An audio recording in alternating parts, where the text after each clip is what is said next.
7, 8. 1, 2, 3, 4, 5, 6, 7, 8, 9, 10, 11, 12, 13, 14. Next, chain squat. 1, 2.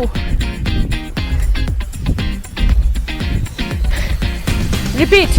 1, 2, 3, 4, 5, 6, 7, 8. 1, 2, 3, 4, 5, 6, 7, 8. हाँ, good morning, very warm welcome. क्या आप उन लोगों में शामिल हैं जिन्हें बात बात पर गुस्सा आता है, छोटी सी बात और पारा चढ़ जाता है? तो जरा संभल जाइए, क्योंकि हर गुस्सा सिर्फ स्वभाव की कहानी नहीं होता। कई बार ये बिगड़ती हुई सेहत का इशारा भी होता है, और यही वजह है कि हमने आज हाई एनर्जी एक्टिविटी से शो की शुरुआत की है, क्योंकि शरीर जितना एक्टिव और फिट होगा, दिमाग उतना ही शांत और कंट्रोल में होगा। और सुनिए, ये बात हम ऐसे ही नहीं कह रहे हैं। एक लेटेस्ट स्टडी क्या बताती है कि लोगों को परेशान करने वाली तस्वीरें, वीडियो जब दिखाए गए और जैसे हादसे, वायलेंस के विजुअल्स, और तब देखा गया कि जो लोग कम फिट थे उनमें गुस्सा, बेचैनी बहुत तेजी से बढ़ी है। जबकि जो हमारी तरह रेगुलर योग और वर्कआउट करते हैं, एक्सरसाइज करते हैं, उनके इमोशन ज्यादा स्टेबल थे, कंट्रोल में थे। रिसर्च के मुताबिक अनफिट इंसान को फिट इंसान के मुकाबले 8 गुना, जी हाँ 8 गुना ज्यादा गुस्सा आता है।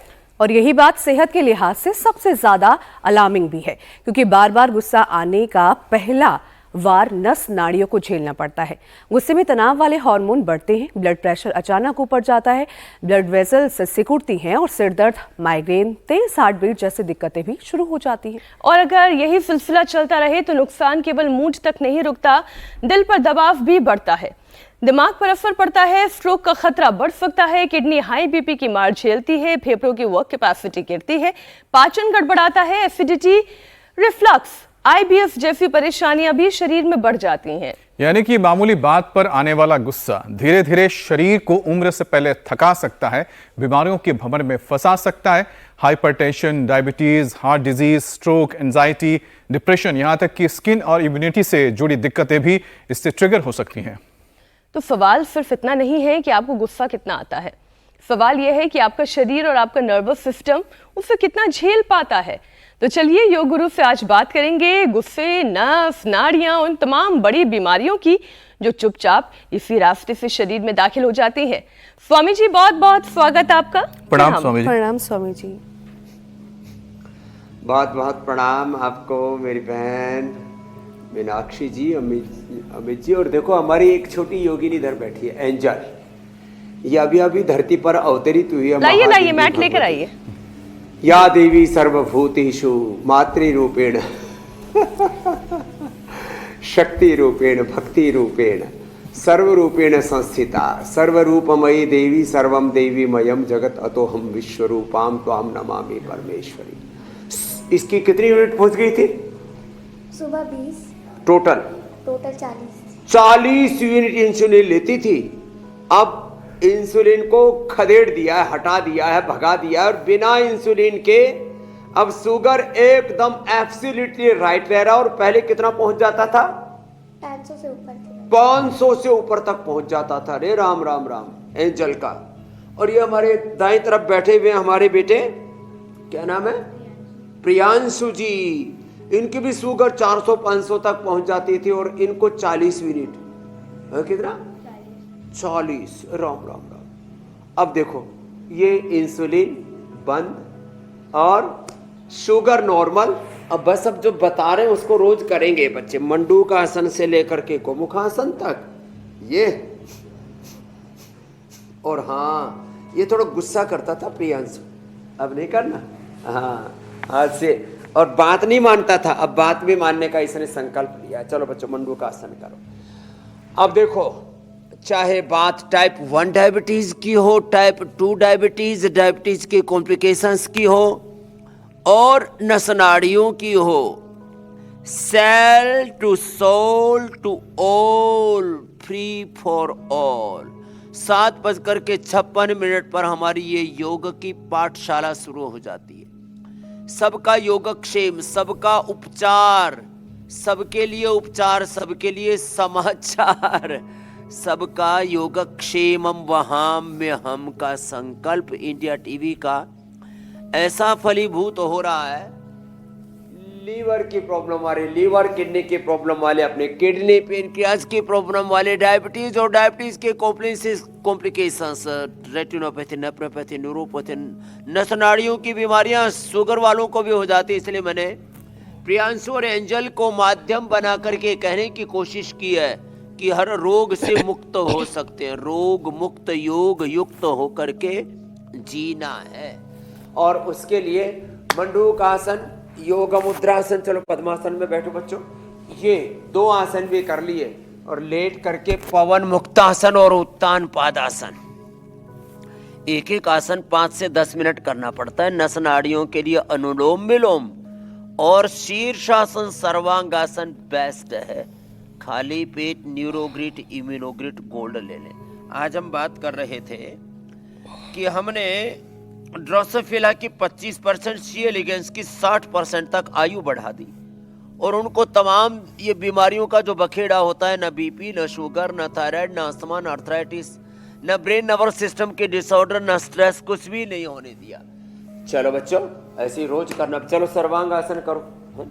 ये वहां लेट करके कर लो सर्वांगासन, और ऐसे फिर शीर्षासन, ये नस नाड़ियों के लिए बड़ा जबरदस्त है। चलो बच्चों आप भी करो, नहीं तो डायबिटीज के कारण से भी ग्रोथ रुक जाती है, और लोग जो है ना ये उल्टा नहीं लटकते। एंटी ग्रेविटी एक्सरसाइज, इसके बारे में भी पूरी एक इसके ऊपर एक कार्यक्रम रखो, एंटी ग्रेविटी एक्सरसाइज, जिसमें शीर्षासन है जी, जिसमें सर्वांगासन है।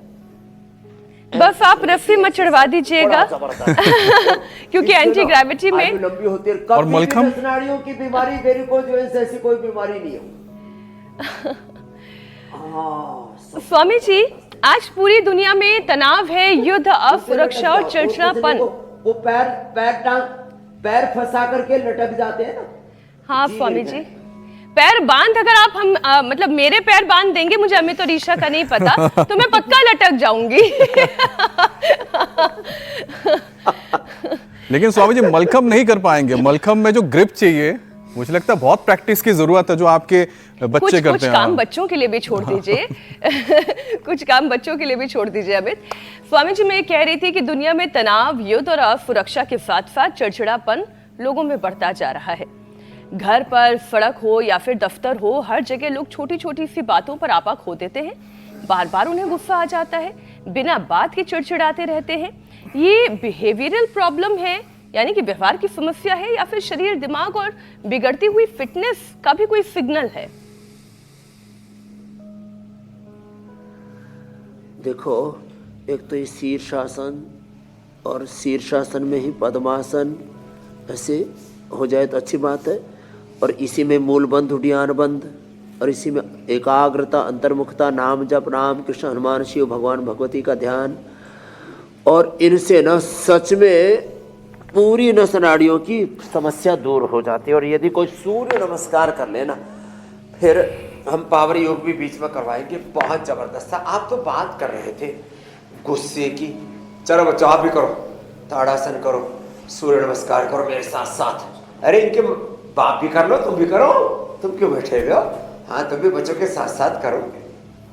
हाँ अच्छा, आप गुस्सा की बात कर रहे थे कि गुस्से से बीमारियां बढ़ती हैं, बीपी बढ़ता है, शुगर बढ़ता है, हार्ट प्रॉब्लम बढ़ती है, नस नाड़ियों की बीमारी बढ़ती है, बीमारियां बढ़ती है, आयु घटती है। और जो गुस्सा में दिल मिला करके उन्माद में, पागलपन में युद्ध करते हैं, ट्रंप का क्या हाल होगा? एक तो गुस्सा, वो गुस्से के बाद आता है युद्ध, फिर क्रोध और प्रतिशोध की ज्वालाओं में पूरी दुनिया धधकने लगती है। तो ये तो बड़ा खतरनाक है। माने गुस्सा ही इतना नुकसान करता है, और जब गुस्से की आग की प्रतिशोध में, ज्वालाओं में, युद्ध की ज्वालाएं धधकती हैं, और पूरी दुनिया उन ज्वालाओं में ओहो भस्म होने लगती है। कितना बड़ा नुकसान है। ये गुस्से के भी कई स्टेजेस हैं। पहले थोड़ा रिएक्शन, और फिर उसके बाद में एंगर, क्रोध, प्रतिशोध, और फिर उसमें लड़ाई झगड़ा, खून खराबा, फिर फसाद, और फिर युद्ध, और उसमें तो महाविध्वंस मचता है। तो भाई ये समाधान नहीं है जीवन का। इसलिए रोज योग करो, योग समाधान है, युद्ध समाधान नहीं, बुद्ध समाधान है। क्रुद्ध मत हो, बुद्ध बनो, शुद्धोसी बुद्धोसी निरंजनोसी, संसार माया परिवर्जितोसी, ये है समाधान। तो और पूरी दुनिया को अब योग के रास्ते पर ही आना पड़ेगा, युद्धों से हटना पड़ेगा। स्वामी जी, एक रिसर्च में पाया गया है कि कम फिट लोग परेशान करने वाले सीन देखकर ज्यादा जल्दी गुस्सा और बेचैनी महसूस करते हैं, जबकि जो रेगुलर योग, वर्कआउट, एक्सरसाइज या कोई खेल खेल रहे होते हैं उनका दिमाग ज्यादा स्टेबल होता है। तो ऐसे में कौन कौन सी एक्टिविटीज है जो भीतर से शरीर को शांत, बाहर से शरीर को चुस्त, सहनशील और इमोशनली, फिजिकली दोनों स्ट्रांग बना सकती है? हाँ, ये अच्छा उदाहरण दिया। बाहर से क्रियाशीलता और भीतर से पूर्ण प्रशांति, ये है योगमय जीवन। जैसे समुद्र की भांति शर्विंद ने महर्षि दयानंद के बारे में ये उदाहरण दिया था कि उनके भीतर संकल्प की ज्वालाएं, क्रांति की ज्वालाएं, आंदोलन, अभियान, देश को आज़ादी दिलाने से लेकर के सारी कुरीतियों को मिटाने से लेकर के ऐसे उठता है जैसे समुद्र में वो पूरी लहरें उठती है ना, सुनामी जैसी, और भीतर से शांत गहरा होता है, सैकड़ों हजारों गहरा प्रशांत, ऊपर से लहर उठती। तो समुद्र की तरह जीवन होना चाहिए। बाहर से क्रियाशीलता, भीतर से निश्चेष्टता, बाहर से श्रम, भीतर से विश्राम, बाहर से क्रांति, भीतर से शांति, बाहर से वीरता, भीतर से विनय। ऐसे ये जो भीतर पूरा जो हमारी गंभीरता है और बाहर का शौर्य, वीरता, पराक्रम है, यही तो जीवन की दिशा तय करता है। तो खैर, तो असब नस नाड़ियों को भी ठीक करेंगे, और ये तो रोज ही करते हैं। भुजंगासन, फिर साधारण दंड, इसके बिना तो देखो बात बनती ही नहीं है। यहाँ से तो प्रारंभ होता है हमारा सब कार्यक्रम। ये ऐसे, फिर ऐसे कर सके तो ऐसे। तो लोगों को अपना जीवन ऐसा ही बनाना पड़ेगा। श्रम मूलक विश्राम को, शांति मूलक क्रांति को, योग मूलक कर्म योग को, भीतर से योग, बाहर से कर्म योग। तस्मात् योगी भव अर्जुन, ऐसे योगी, कर्म योगी, उपयोगी, एक दूसरे के सहयोगी बनना है, यही समाधान। जी स्वामी जी, गुस्से का जो पहला वार होता है वो नस नाड़ियों और रक्त वाहिकाओं यानी कि हमारे ब्लड वेसल्स पर पड़ता है। ब्लड प्रेशर बढ़ता है, नाड़ियों में तनाव आता है तो सिरदर्द और माइग्रेन तक ट्रिगर हो जाता है। ऐसे में नर्वस सिस्टम को मजबूत रखने के कौन कौन से आसान यौगिक उपाय किए जा सकते हैं कि ईरान में युद्ध गिरे या पाकिस्तान अफगानिस्तान के अंदर हो लड़ाई, हम स्वस्थ रहें, पॉकेट पे भले ही महंगाई की मार पड़ रही हो, हम चिंता मुक्त रहें, हम शांत रहें।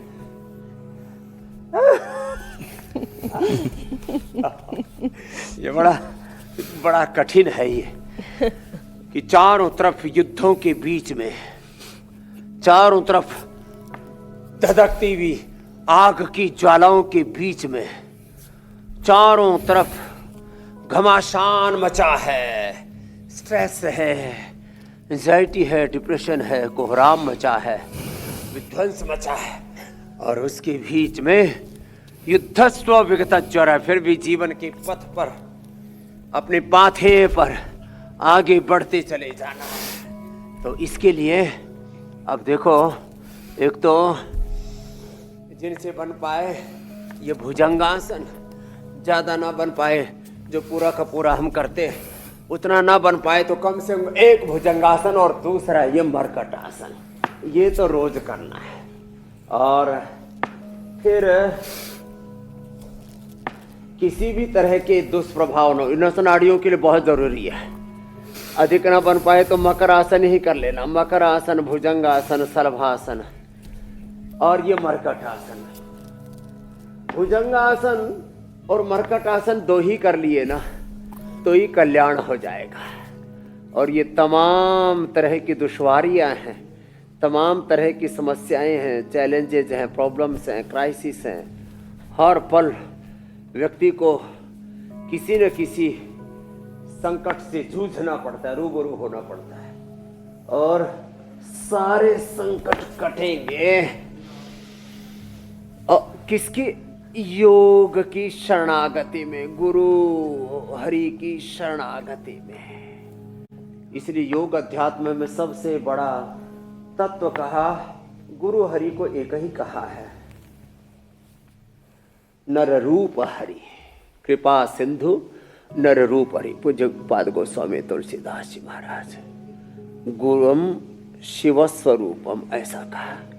तो ऐसे लंबे लंबे श्वासों के साथ गुरु हरि की शरणागति में रहें, एक निष्ठ होके, योग निष्ठ होके, आत्मनिष्ठ होकर के, अपने स्वरूप में प्रतिष्ठित होकर के, योगस्थ कुरु कर्माणि। ऐसे एक तो सुबह सुबह होले होले, फिर धीरे धीरे, फिर इसको गतिपूर्वक भी ऐसे कर सकते। क्यों और क्यों? इसलिए स्वामी जी पहले धीरे धीरे गुरु की महिमा हमें जब बचपन में सिखाई गई, गुरुर ब्रह्मा गुरुर विष्णु गुरुर देवो महेश्वर, गुरु साक्षात परम ब्रह्मा तस्मै श्री गुरुवे नमः। तो गुरु और आपके जैसा गुरु अगर मिल जाए जो केवल स्वस्थ होने, अच्छे रास्ते पर चलने, खुद भी सेहतमंद होने और दुनिया को सेहतमंद बनाने का पथ प्रदर्शित करे, तो हमारे तो बारे न्यारे हैं ही स्वामी जी। और हमारे जरिए, इंडिया टीवी के जरिए इतने सारे लोगों तक आपकी योग वाणी पहुंच रही है, लोगों को इसका फायदा मिलता है। वो खुद सामने से आकर कहते हैं कि किसी ने अपना बीपी दूर कर लिया, किसी ने अपने थायराइड को खत्म कर लिया, किसी ने अपनी नस नाड़ियों की कमजोरी को दूर कर लिया। लेकिन स्वामी जी अभी भी बहुत सारे ऐसे लोग हैं जिन्हें स्वस्थ होने की जरूरत है, लेकिन कैसे करना है उन्हें ये नहीं पता। अब नस नाड़ियों की ही कमजोरी की बात हम कर लें। ब्लड सर्कुलेशन बिगड़ने से फेफड़ों की कैपेसिटी और इफेक्ट होने लगती है। किसी की सांस उखड़ने की परेशानी होती है, कोई सीने में जकड़न की परेशानी कहता है, और फिर उथली सांस लेना यानी ऊपरी तौर पर सांस लेना, डीप ब्रीथ ना कर पाना, फेफड़ों तक पूरी तरह से ऑक्सीजन भरपूर ना पहुंच पाना। क्या ये तमाम बातें इम्यूनिटी कमजोर होने की वजह से होती है या फिर लंग्स के मसल्स वीक हो गए हैं इस वजह से होती है? हाँ, एक दूसरे से कोरिलेटेड है ये। जो अधिक न कर पाए तो अर्ध हलासन इतना भी करें। जिनको वेरिकोज वेन्स की प्रॉब्लम है, नस नाड़ियों की दिक्कत है, वो जो अधिक नहीं कर पाते वो अर्ध हलासन कम से कम 5 मिनट ऐसे करें।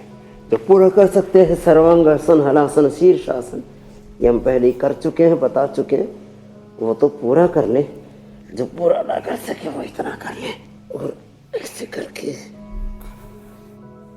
अपने आप को पूरी तरह से तैयार कर लेते हैं। अब देखो, ये नस नाड़ियों के लिए सबसे अच्छा है मोरिंगा और स्पिरुलिना। हमने न्यूट्रिला में ये दोनों ही प्रोडक्ट है नेचुरल, और बाजार से करीब 1/5 1/10 कॉस्ट में उपलब्ध कराते हैं। एमवे आदि कंपनी, अरे रामा रामा कैसे लूट खसोट मचाती है रे। Vitamin D, B12, calcium, iron, omega, और जो अभी बता रहा हूँ ना, ये मोरिंगा, ये विटामिन बी और B12 का पूरा जो फैमिली है। और जो स्पिरुलिना है ये प्रोटीन, और वो भी प्रोटीन, अब 3 तरह के प्रोटीन की बात हो रही है। एक तो लोग मांस से प्राप्त कर रहे हैं, दूसरा शाकाहार वाला दूध दही से, फिर तीसरा वेगन जो कि दालों से और सोया आदि से प्राप्त करते हैं ना। तो स्पिरुलिना और मोरिंगा एक एक टैबलेट जो खाते रहेंगे ना, जिंदगी भर नस नाड़ियों की प्रॉब्लम नहीं होगी। स्पिरुलिना और मोरिंगा। अश्वगंधा और शतावर भी ऐसे ही है। अश्वगंधा और शतावर है, ये भी नस नाड़ियों की प्रॉब्लम से हमें बचाते हैं। वैसे हमने तो एक काम किया हुआ है, अपना बताते हैं हम। ये सूक्ष्म व्यायाम ऐसे हाथों के पैरों के, ये सब ऐसे रोज करते हैं हम योग। और सुबह उठ करके गोधन अर्घ पीते हैं, फिर गाय का घी सबके लिए कॉमन, वात रोगों के लिए तिल का तेल, पित्त रोगों के लिए वर्जिन कोकोनट ऑयल, और जो बहुत ज़्यादा मस्तिष्कीय काम करते हैं, बौद्धिक काम करते हैं, उनके लिए बादाम रोगन। फिर इम्यूनोग्रिट वटी या इम्यूनोग्रिट गोल्ड या गिलोय का सेवन, या सुबह उठ करके आंवला, एलोवेरा, गिलोय, शिलाजीत, तुलसी और लहसुन, नीम। नीम आजकल अब नववर्षन है, इस पर 1 महीना नीम खाना है। नीम की मंजरी, नीम के जो फूल और नीम की कोपल, ताज़ा ताज़ा कोपल, इनका सेवन करना है। ये छोटी छोटी बातें हैं, इनका जो सेवन कर लेंगे ना, तो मोरिंगा और स्पिरुलिना तो एक एक जो जिंदगी भर खाने के लिए। आप एक ऐसा करो, एक अपने घर में ना एक कॉर्नर बना लो, हेल्थ कॉर्नर, उसमें 1 गोली मोरिंगा की, 1 गोली जो है स्पिरुलिना की, और 1 गोली इम्यूनोग्रिट की रख लेना। 100 साल तक हेल्दी रहेंगे, 100 से पार चले जाएंगे, 125। और ज्योत्सना जी, अमित जी, जी स्वामी जी, ईशा जी, हमारी ये मीनाक्षी जी, हुसैन भाई, ये तो आप लोगों को तो मुझे 150 तक लेके जाना है, क्योंकि आप हमारे बाद आए ना दुनिया में।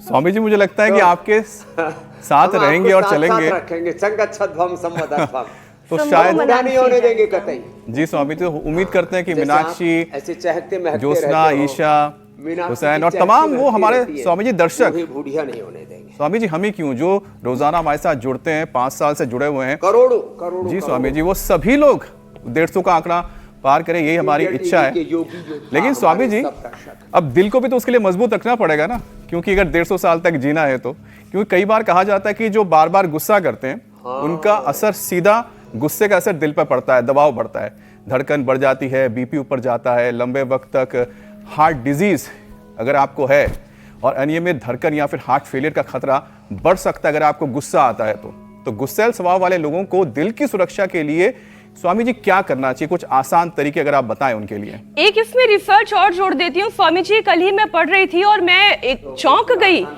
कि कोविड के बाद से राज्य सरकार के द्वारा एक डेटा जारी किया गया, जिसमें हार्ट अटैक से मरने वाले लोगों की संख्या हजारों में है, हजारों में ये संख्या है। मैं तो देख के दंग रह गई कि अचानक से ऐसा क्या हो गया कि हृदय घात के केसेस इतने बढ़ गए। तो अभी पूरा निकलेगा ना जी स्वामी जी, उसमें उम्र आ रही है 35 साल के करीब।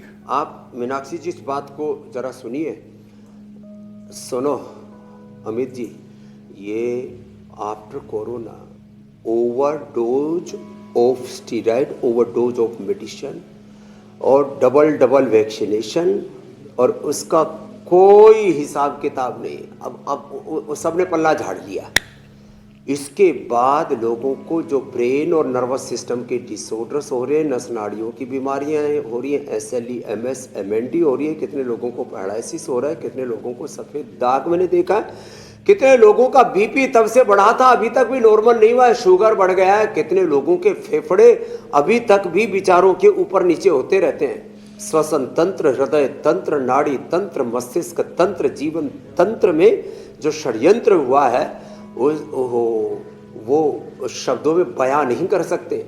इसमें थोड़ा सा भी बोले तो फिर ये जो बहुत सारे drug mafia, medical mafia, pharma mafia, वो फिर सिर चढ़ जाते हैं, और उनको सपोर्ट करने वाले जो फिर पूरा एक इकोसिस्टम है इनका, क्या बताएं साहब, बहुत खराब हालत है। निकले कैसे बाहर?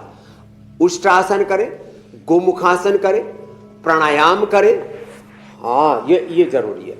फेफड़ों के लिए श्वासारी ब्रोन कोमले, हार्ट के लिए खाली पेट कार्डियोग्राफ, सिद्धामृत, अर्जुन की छाल, दालचीनी, अर्जुनारिष्ट, लौकी का जूस, जिनकी पित्त की प्रकृति है, जिनकी कफवात की प्रकृति है, लौकी का सूप, लौकी की सब्जी ले।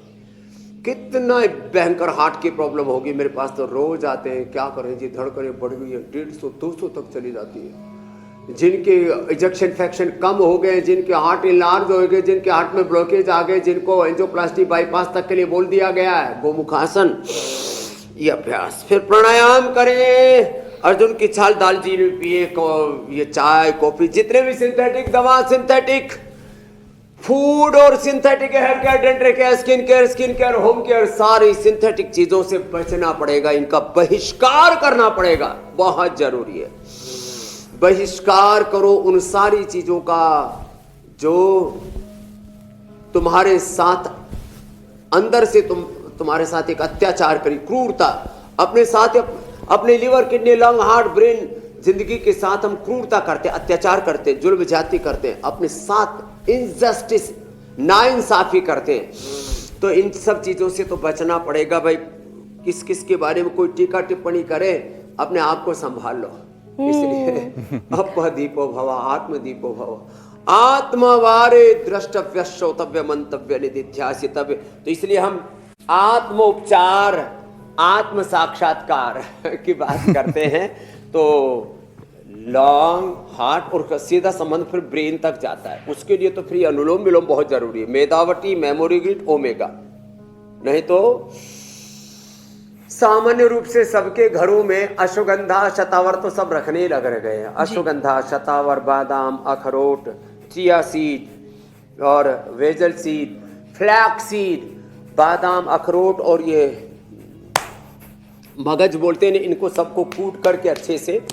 और अभी तो सर्दियां आ गई है ना, गर्मियां, सर्दियों में तो ऐसे ही खा लो कूट करके, थोड़ा मुनक्का, खजूर, अंजीर, गुड़, शक्कर मिला करके। अब गर्मियों में क्या करें, रात को भिगो दो इन सारी चीजों को, बादाम, अखरोट, मगज आदि, और चिया सीड, फ्लैक्स सीड और वेजल सीड आदि को सुबह उसको अच्छे से फिर घोट करके पानी में या दूध में डाल करके पी लो। थोड़ा सा उसमें ये सत्तू और डाल देना, और पानी में डाल करके पीते हो तो थोड़ा उसमें नमक, सेंधा 1 चुटकी, थोड़ा सा धनिया, पुदीना और ये हरी मिर्च आती हो डाल देना। सत्तू, जौ का सत्तू, चने का सत्तू, पूरा फुल एनर्जी रहेगी, मसल्स भी अच्छे रहेंगे, नसनाड़ियाँ भी अच्छे रहेंगे, पूरा शरीर सधा हुआ, गठा हुआ। जैसे आप हमारे शरीर को देखते हो ना, एक एक नस नाड़ी पूरी देखो, एक एक नस नाड़ी आप गिन सकते हो, और उसमें कहीं पर भी आपको हाथ हो, पैर हो, पेट हो, पीठ हो, सारे शरीर में कहीं पर भी कोई गड़बड़ घोटाला नहीं मिलेगा। तो रोज कम से कम ये 10-20 बार तो आगे पैसे पैरों को दबा लिया करें, 10-20 बार यूँ घुमा लिया करें थोड़ा। अब ये छोटे छोटे अभ्यास है, ये तो कर लिया करें। और जैसे मैंने आज बताया, न्यूट्रिला मोरिंगा और न्यूट्रिला स्पिरुलिना 100% नेचुरल, ऑर्गेनिक और अफोर्डेबल, ऐसी चीजों का रोज सेवन करने। अपने आप जो है, आपके पास में सहजना है ना, अपने पास में ये सरगवा है ना, उसका सेवन कर लो। उसके खाली फली नहीं, उसके फूल, फली, पत्ते सब काम आते हैं। और स्पिरुलिना में तो जो साफ पानी पर सिवाल, हरी पत्तियां जम जाती हैं ना, उसको अच्छे से धो करके धूप में सुखा करके पाउडर करके रख लो, लेकिन उसका टेस्ट अच्छा नहीं आता। विदेशों में तो बहुत महंगी बिकती है। जो साफ पानी पर सिवाल होती है ना, गाय भैंस को खिलाओ दूध बढ़ जाता है। पहले तो तालाब में ना सिवाल जम जाती थी ना, हरी हरी, इसी को स्पिरुलिना कहते हैं। तो वो बहुत ही जबरदस्त है। उसको सुखा लो, साफ पानी पर जमी हुई सिवाल, उसको धूप में अच्छे से सुखा लो, फिर पाउडर करके उसमें गुड़, शक्कर या हनी डाल करके पी लेना, टेस्ट का टेस्ट। तो नस नाड़ियों की समस्या का घरेलू उपचार और रेडीमेड स्पिरुलिना और मोरिंगा टेबलेट दोनों बता दिए। तो आज के बाद नस नाड़ी की बीमारी तो किसी को रहेगी नहीं, सब इतने मजबूत बन जाएंगे, हमारी तरह से ये भी उठा लेंगे। और वैसे भी स्वामी जी, ऐसे उठा करके, और जो अभी आपने कहा ना कि बहिष्कार करो, जो गलत है उसका बहिष्कार करो और शुरुआत खुद से करो। तो दुनिया जहां में जाकर कि फलानी चीज पसंद नहीं, इसका बहिष्कार करते हैं, फलानी योजना पसंद नहीं, इसका बहिष्कार करते हैं। पहली यात्रा बहिष्कार की अपने खुद के शरीर से शुरू करें, और सबसे पहले तो उस गुस्से को ओमिट करें, उसका बहिष्कार करें जो आपके शरीर को तबाह कर रहा है। ठीक स्वामी जी, ये बात तो कही जा सकती है ना। काम, क्रोध, लोभ, मोह, अहंकार, अविद्या, अस्मिता, राग, द्वेष, अभिनिवेश, मद, मत्सर, जितने भी आंतरिक विकार है ना, ये शत्रु है, इनका तो बहिष्कार करना ही पड़ेगा।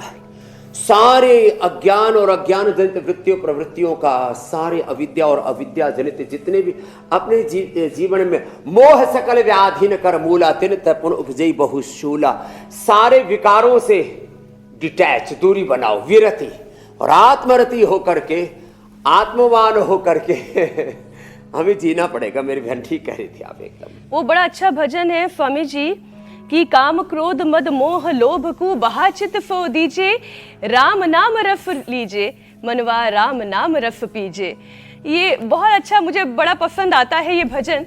और स्वामी क्या जी, बात इसलिए मैं अपने आसपास के लोगों को भी कहती हूँ कि जब गुस्सा ज्यादा आने लगे तो ग्लास भरकर पानी जो है वो पी लीजिए, गुस्सा शांत हो जाएगा। और फिर भी अगर गुस्सा शांत नहीं होता तो जाकर 10 मिनट टहल आइए, जिस पर गुस्सा आ रहा है कम से कम उससे दूर हो जाइए, वरना अपना तो नुकसान है ही, आगे वाले का भी नुकसान है।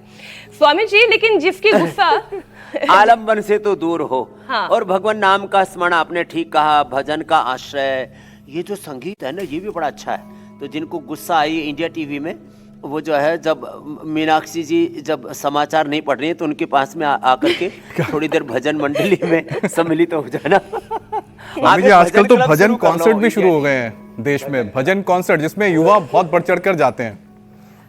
हाँ, अरे ये सैटरडे संडे को तो जितने भी यूथ हैं जी। वो पार्कों में, कहीं पर भी मंदिरों में, कोई भी सार्वजनिक जगहों पर, कहीं पर भी किसी के घर में इकट्ठे होकर के ये ट्रेंडिंग में है। ये आजकल जो है शाम के समय वर्किंग डे पर भी बहुत से लोग कर लेते हैं ये भजन क्या बोलते हैं? कॉन्सर्ट, भजन संध्या, कॉन्सर्ट। ये अच्छी शुरुआत।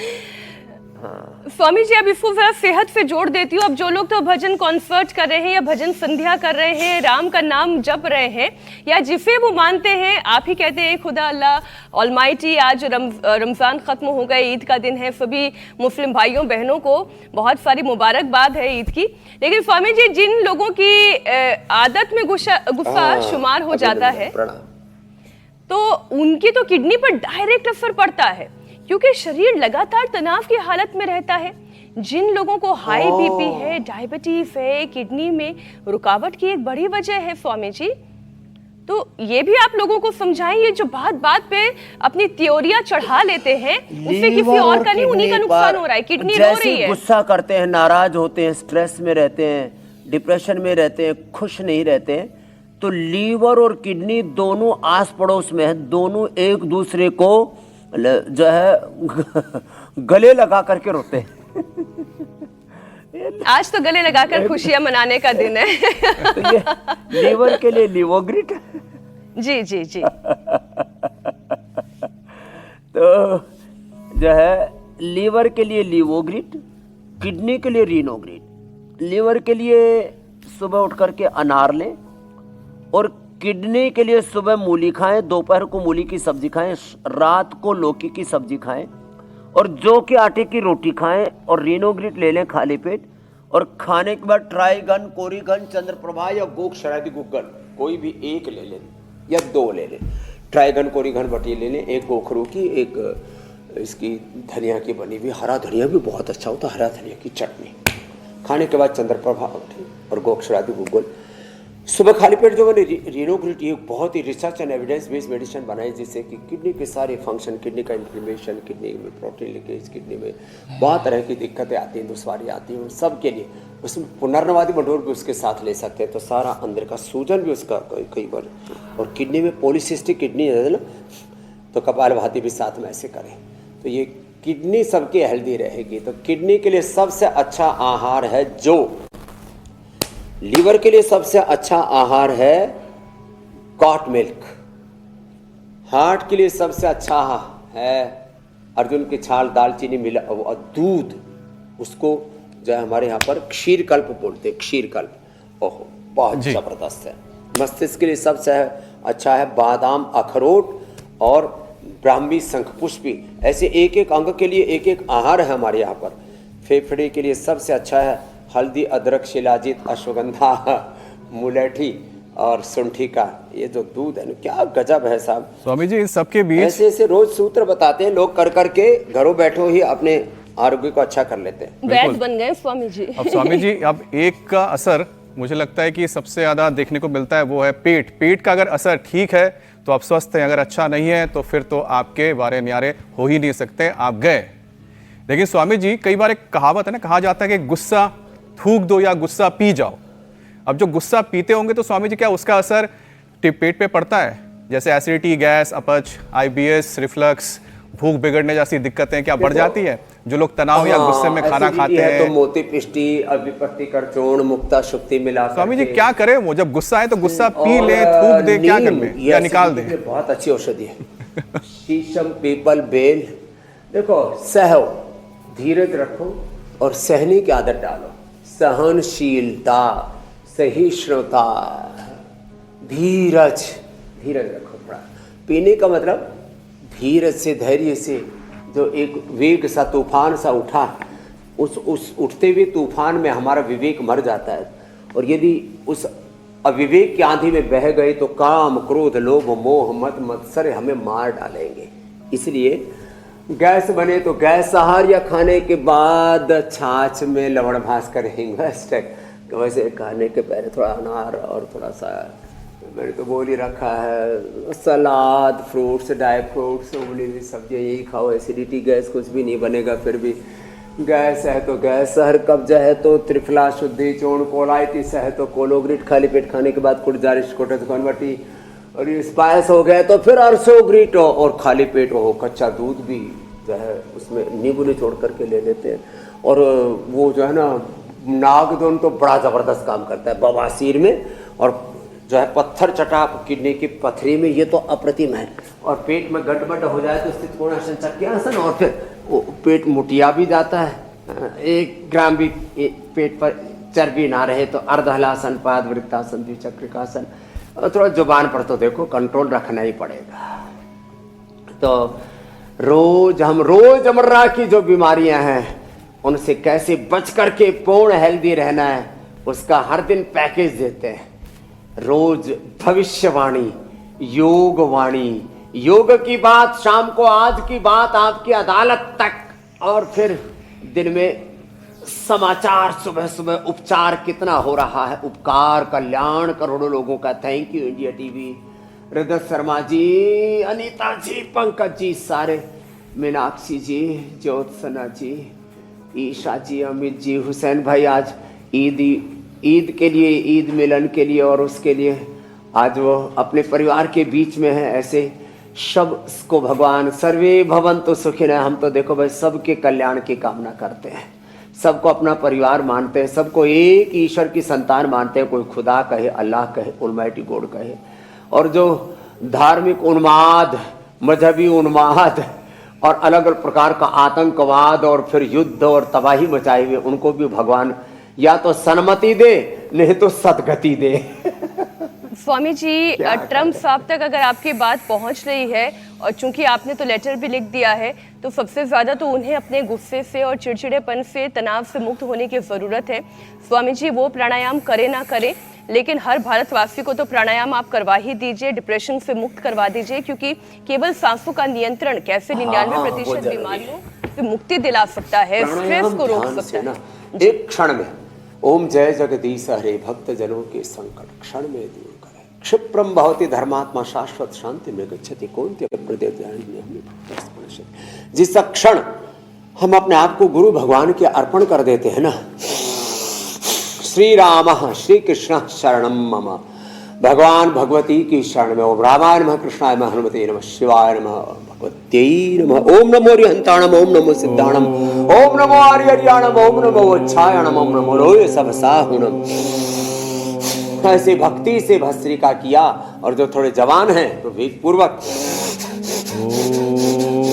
कपालभाति किया,